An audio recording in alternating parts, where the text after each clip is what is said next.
Hello and welcome to Books of Blood. My name is John, and we are going to be continuing 50 years of horror fiction today with 5 books from the year 2003. Alright? I can't believe I'm in the 2000s with this already. Now, when I record these, I schedule them for later dates, so I've got a slew of videos already scheduled to post. If I didn't want to make a video, I wouldn't have to. I don't have to make one, but I kind of like to stay ahead of the game, with these videos, so I don't get lazy. Alright, anyway, that being said, let's go ahead and get underway with the year 2003, and if you'll excuse me one moment.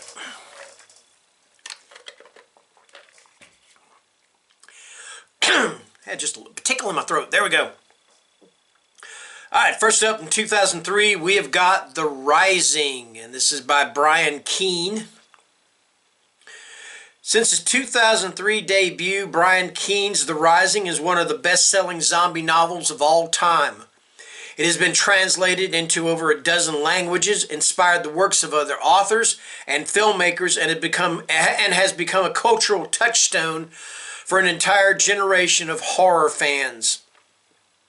The Rising is the story of Jim Thurman, a determined father battling his way across a post-apocalyptic zombie landscape to find his young son, accompanied by Martin, a preacher still holding to his faith, and Frankie, a recovering heroin addict with an indomitable will to survive. Jim travels from state to state and town to town, facing an endless onslaught of undead hordes and the evils perpetrated by his fellow man. And that is The Rising, and that is by Brian Keene. Alright, next up we've got The Darkest Part of the Woods, and this is by Ramsey, Campbell.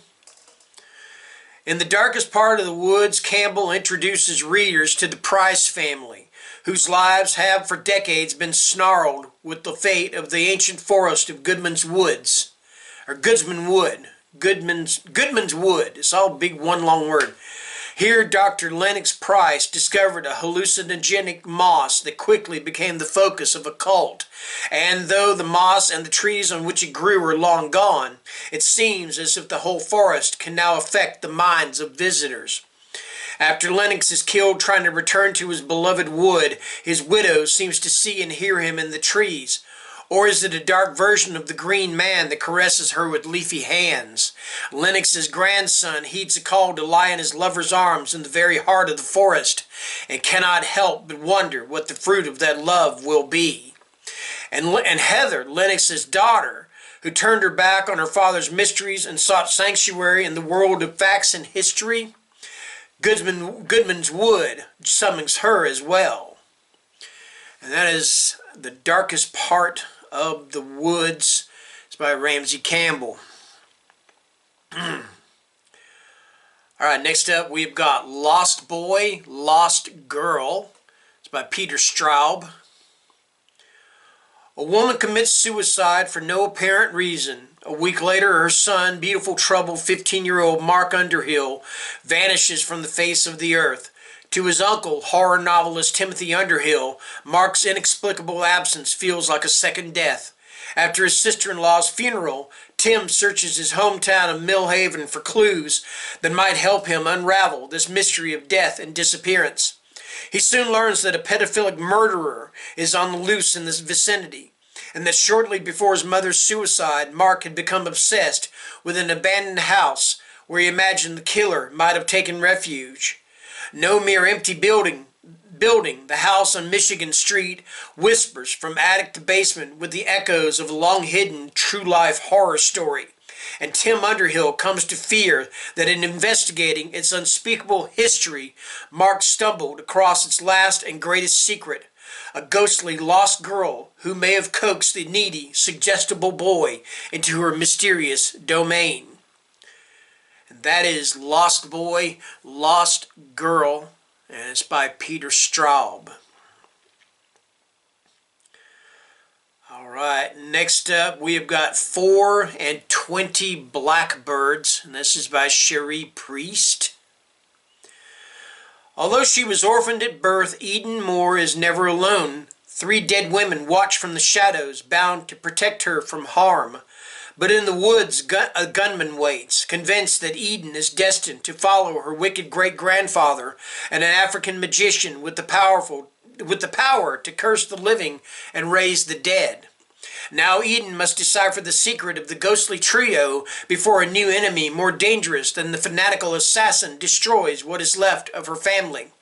She will sift through lies in a Georgian antebellum mansion and climb through the haunted ruins of a 19th century hospital, desperately seeking the truth that will save her beloved aunt from the curse that threatens her life.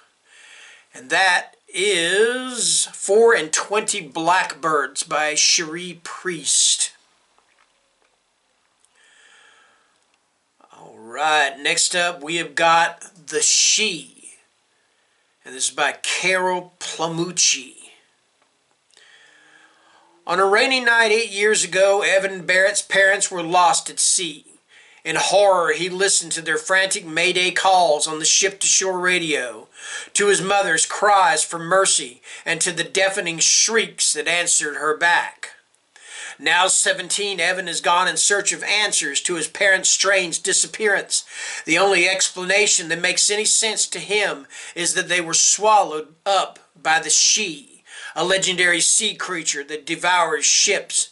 But when Evan's quest for the truth uncovers shocking allegations against his parents, he must deal with the possibility that everything he knows about his family is a lie. And that is The She. And that is by Carol Plum-ucci. I hope I'm pronouncing that right. Alright, and that is going to do it for the year 2003. Thank you guys for watching, and as usual, take care and stay scared. Bye-bye.